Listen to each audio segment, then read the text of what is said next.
Je m'engage dans ce challenge parce que je trouve hyper intéressant qu'une multinationale comme Nespresso crée un prix comme ça. Ça veut dire que d'une part, elle s'intéresse à cette problématique et d'autre part, elle permet à des étudiants, à des jeunes, à des entreprises de mettre en avant des initiatives dans le domaine du développement durable et de l'économie circulaire. Je dirais que c'est une nécessité d'abord, et si je dois la définir rapidement, je dirais que c'est une utilisation vertueuse des ressources. Alors oui, je partage leurs inquiétudes et je pense même qu'ils ont raison de crier assez fort parce qu'aujourd'hui, il y a urgence et on ne peut plus se contenter de demi-mesures. Si on continue sans rien faire, on va dans le mur.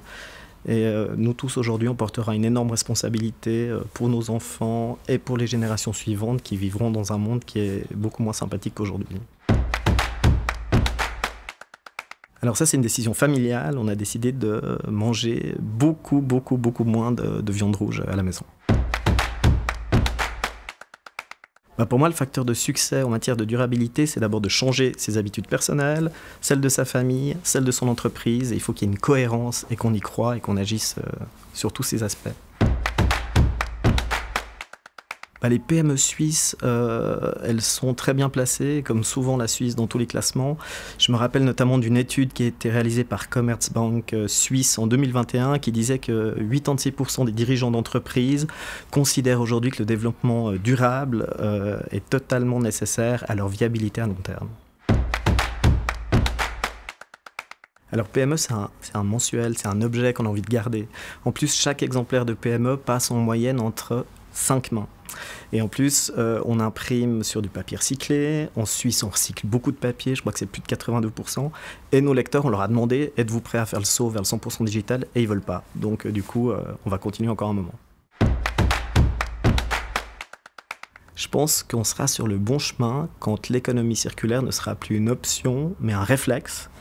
Et même, ce sera une évidence à tel point que ce ne sera plus un sujet.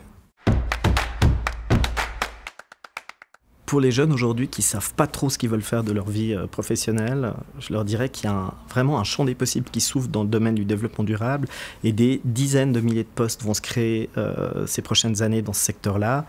Quel que soit votre niveau de formation, c'est-à-dire que vous pouvez vous former pour poser des panneaux solaires, vous pouvez faire des hautes études pour ensuite créer une start-up dans les clean tech.